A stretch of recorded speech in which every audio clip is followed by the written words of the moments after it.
Olá, gente, meu nome é Yolanda Silva e este é o projeto Lendo Dostoiévski. Então, hoje farei o vídeo resenha do livro O Duplo, de Fyodor Dostoiévski, como eu havia prometido.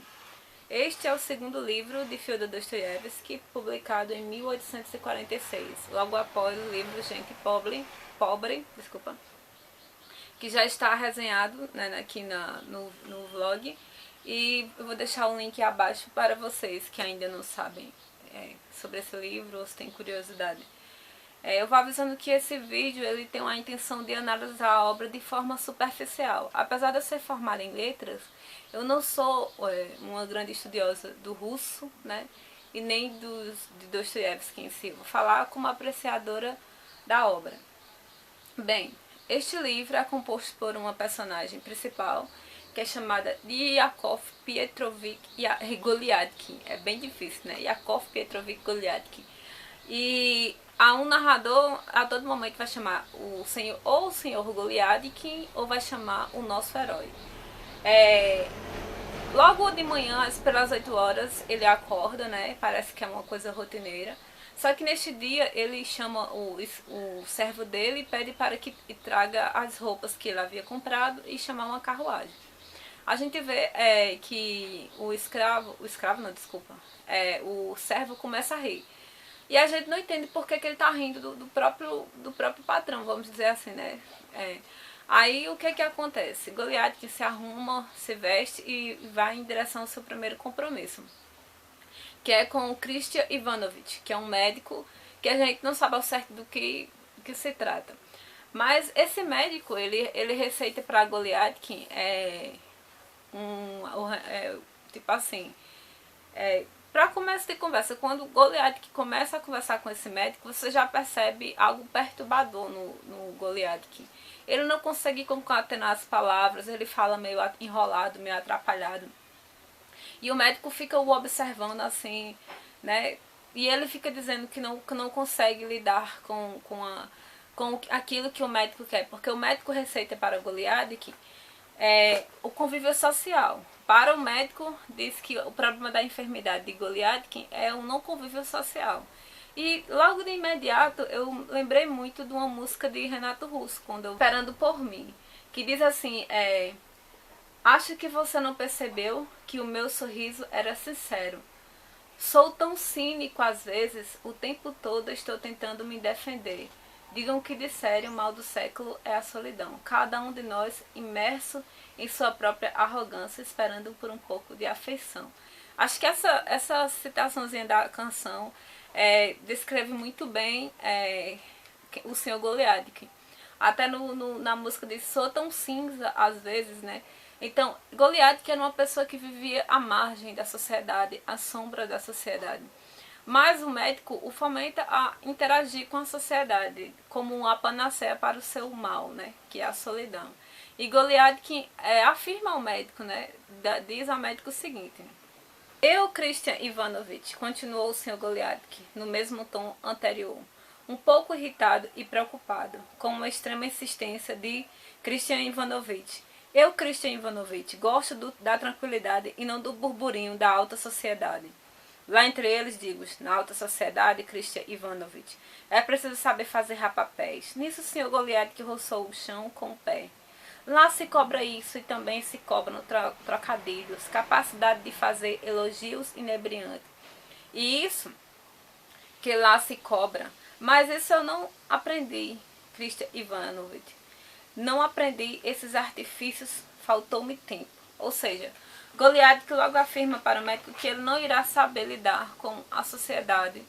E ele prefere a tranquilidade e ficar ali no cantinho dele mesmo. Mas o que acontece? O médico disse, não, vá lá, interaja, né? Seja uma pessoa normal e viva. E Goliath que vai. Logo de início, Goliath vai para um restaurante. E a gente percebe que não faz parte da rotina dele, porque lá estão dois colegas de trabalho que quando o veem, começam, assim, ficam intrigados, chegam perto dele e dizem, o senhor Goliath que é aqui, aí começam a falar com ele. O Goliath que tenta, né, interagir com aquelas duas personagens, mas ele não consegue, fica atrapalhado, confuso, não fala coisa com coisa, tenta fazer, né, os trocadilhos, mas não consegue, e os empregados ficam tipo, os funcionários, os colegas dele ficam olhando assim. Já os funcionários do restaurante, né, começam a querer rir, aquele sorrisinho meio entreaberto. Mas não ri, né? Quando Goliath quem paga a conta, aí sim eles soltam as suas garras, né? Vamos dizer assim, começam a rir de Goliath. E Goliath fala o seguinte: riam, senhores, riam por enquanto, vivam e verão, disse ele com um sentimento de dignidade ofendida, pegando o chapéu e rumando para a porta. Porém, vou dizer mais, senhores, acrescentou, dirigindo-se pela última vez aos senhores registradores. Vou dizer mais, ambos estão aqui olho no olho comigo. Eis, senhores, minhas regras. Se fracasso, não desanimo. Se atinjo o objetivo, sigo firme. E seja como for, nunca armo tramas. Não sou um intrigante, e disto me orgulho. Não serviria para diplomata. Dizem ainda, senhores, que a própria ave voa à procura do caçador. É verdade, e estou propenso a aceitar. Mas quem aqui é o caçador e quem é a ave? Isto ainda é uma questão, senhores. Despediu-se dos senhores funcionários como um sinal da cabeça e saiu, deixando-o extremamente perplexo. E, enquanto isso, né, os dois cobradores lá ficaram rindo do senhor Goliath. E o interessante é que quando ele diz assim, a ave vai à procura do caçador. Acontece mais ou menos isso com Goliath. Logo que ele sai dali, ele vai para um lugar que a gente fica sempre meio suspenso, né? Que ele estava esperando um momento certo, ali no restaurante, comprou um café, foi em outro lugar, sempre fazer compras, e ele olhava uma coisa, olhava outra e comprava, esperando dar um momento certo. Aí ele manda o seu servo ir para casa com as coisas e vai para este lugar. Este lugar nada menos é do que a casa do chefe da repartição em que ele trabalha, e que vai haver a festa de Clara, que é tipo a Quesarena, acredito eu que seja uma festa de apresentação. Quando ele chega lá na porta, né, que você pensa que ele fora convidado, o empregado logo diz assim que ele não fora convidado e manda que ele se retire. Mas ele fica indignado, ele diz, não, eu fui convidado, e pega e tenta entrar, mas o funcionário quer impedir. Aqueles dois outros funcionários que ele havia visto antes no restaurante estavam nessa festa e ficam na porta, né? E ele tenta entrar, mas só que os dois, né, chegam perto dele e vão peitando até que ele cai assim na rua. Goliath que sai assim meio transtornado. E é como se, aquela história, né? A ave atrás do caçador. Ele fez aquela questão quando ele, né, diz assim, quem é o caçador, quem é a caça? Vamos ver até o fim dessa resenha, se eu consigo passar para vocês. Quando ele vai andando pela rua, ele fica uma luta existencial dentro dele. E ele fica, uma parte dele quer voltar para casa, quer ficar nas cinzas, nas sombras, no lugarzinho dele. A outra parte não, quer assumir o lugar dele sobre o sol, quer entrar na casa e quer fazer parte daquele evento. Ele decide que vai voltar para casa. Todavia, ele volta e vai na casa. Ele fica lá no fundo da casa, né, esperando uma espreitinha ali, ficar espreita para entrar de penetra. E ele entra na casa. Quando o Goliath que entra na casa, minha gente, todo mundo olha assim pra ele de forma meio assim, suspeita. Ele já entra assim, pisa no vestido de uma senhora, bate em outra pessoa, ele é extremamente desajeitado. E as pessoas, assim, na sociedade geralmente tem aquela questão do politicamente correto, da elegância social, então todo mundo ficou ali querendo tirar ele, mas ao mesmo tempo para não fazer escândalo, né, na festa da Quesarena, é Clara, e eles ficam na dele. Mas o que acontece? Goliath que fica inebriado com a beleza de Clara, e ele chega até ela e pega na mão dela para pedi-la para dançar. Só que quando ele pega na mão dela, ela dá um grito, ela fica, sei lá, eu não sei expressar porque o narrador ele se detém somente no inconsciente do seu Goliath, que ele não se detém no inconsciente das outras pessoas. Mas o que nós podemos perceber pela atitude de Clara é que ela tem um asco em relação à figura do senhor Goliath. E ela grita e as pessoas jogam ele pra fora na rua. E aí ele fica assim desconsolado, né? E neste momento, eu acho interessante falar sobre a questão do que acontece com o sobrenome Goliadik. Geralmente, os nomes escolhidos em russo por Fyodor Dostoiévski tem todo um sentido no nome. E Goliadkin, talvez eu não vá saber pronunciar algumas palavras, o sobrenome Goliadkin deriva de Goliádica. Goliádica, que significa pobre, indigente, mendigo, miserável.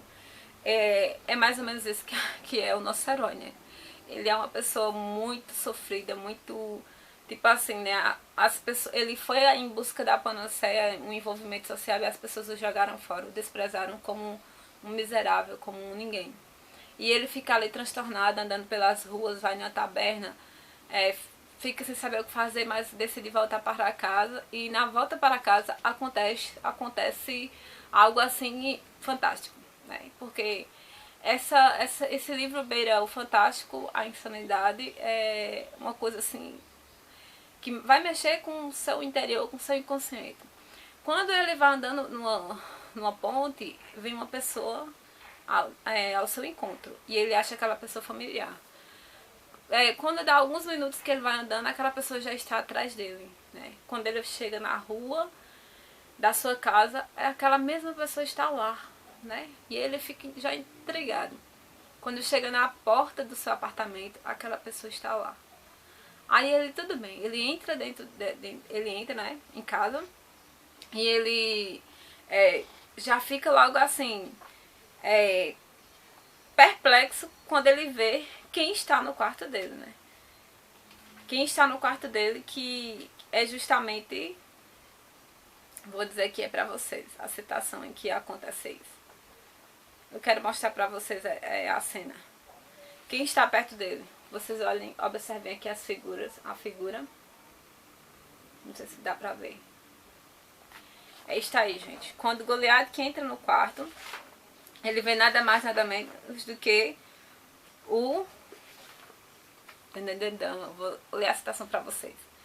O desconhecido estava sentado à sua frente, também de capote e chapéu, em sua própria cama, com um leve sorriso nos lábios e apertando um pouco os olhos. Fazia-lhe um amistoso aceno de cabeça. O senhor Goliath quis gritar, mas não pôde. Quis protestar de algum modo, mas não teve forças. Ficou de cabelo arrepiado e sentou-se, desfalecido de pavor. Aliás, havia razão para isso. O senhor Goliath reconhecera por completo seu amigo noturno. O amigo noturno não era senão ele mesmo. O próprio senhor Goliath, outro senhor Goliath, mas absolutamente igual a ele, era, em suma, aquilo que se chama o seu duplo, em todos os sentidos. Então, às vezes eu fiquei lendo esse livro pensando assim de forma psicanalítica, vamos dizer assim, né? De repente, Goliath, que quando entra no quarto, que pega a chama da vela, que observa ali na cama, está o seu duplo, semelhante fisicamente a ele. E eu fico pensando assim, aquele desenlace na casa de Clara, né, do chefe da repartição, que o expulsam, ele não vê como interagir com a sociedade. Então, será que o inconsciente dele não criou essa outra pessoa para que ele possa ter um convívio social, já que a sociedade não proporcionou uma interação, por ele ser, como o sobrenome dele diz, um pobre miserável, uma pessoa que não é bem-aventurado dentro da sociedade. Então, ele cria esse duplo, ou será que esse duplo existe mesmo? Será que é um irmão gêmeo, um familiar bem próximo, parecido com ele? Você fica sempre na dúvida, porque durante vários momentos da história, os dois irão interagir na sociedade e dá a entender que o segundo senhor Goliath que realmente existe, né?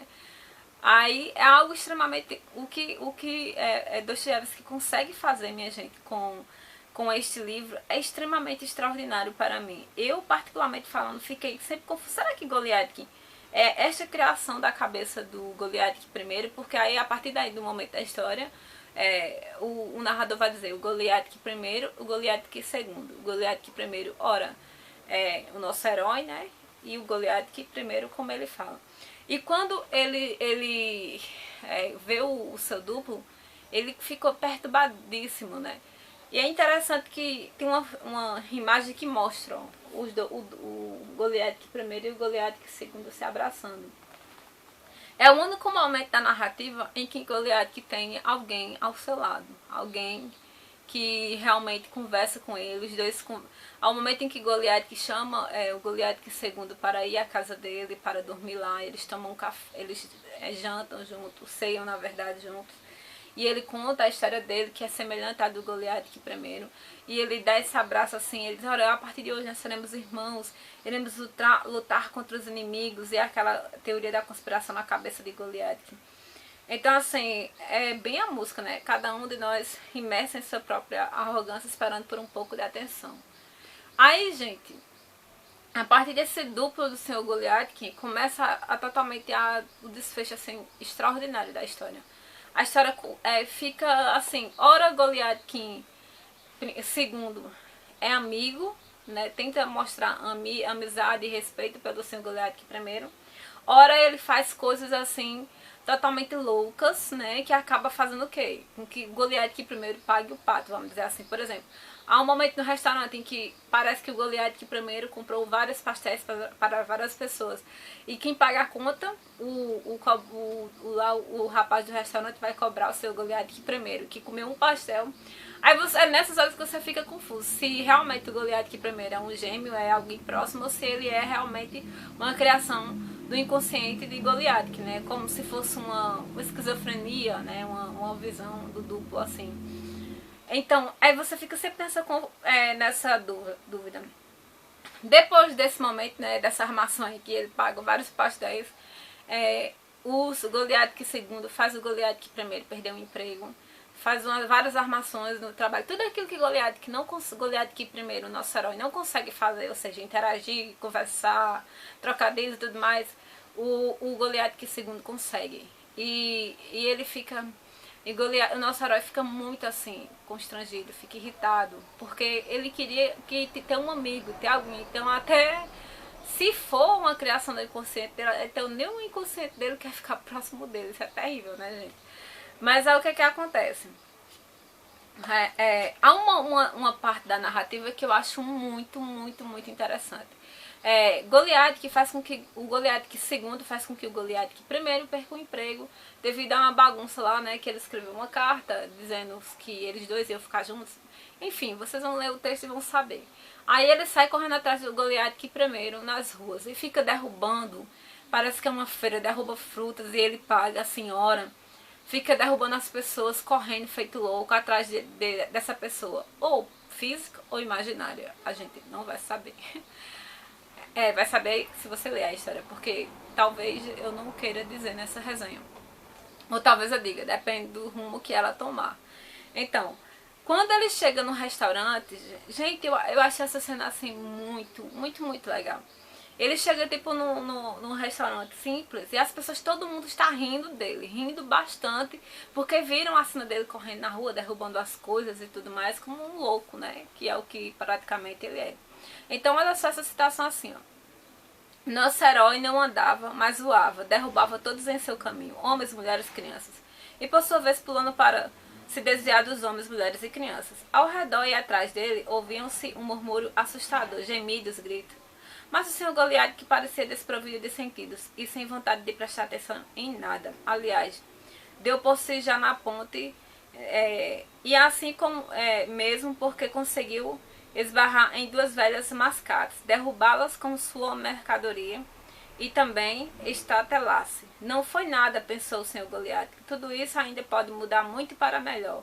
E o incontinente meteu a mão no bolso com intenção de se desfazer de um rublo de prata para recompensar os pães de mel, as maçãs e a ervilha e várias outras coisas. Súbito uma nova luz iluminou o senhor Goliath, que em seu bolso ele apalpou a carta que o escrivão lhe entregara de manhã. Aí o que acontece, gente? Mais adiante, ele vai atrás dessa carta que entregam a ele, né? Pra ver se realmente era verdade. E as pessoas, quando ele divide essa cena que eu descrevi pra vocês, né? As pessoas riem e tudo mais. E ele chega no restaurante e senta.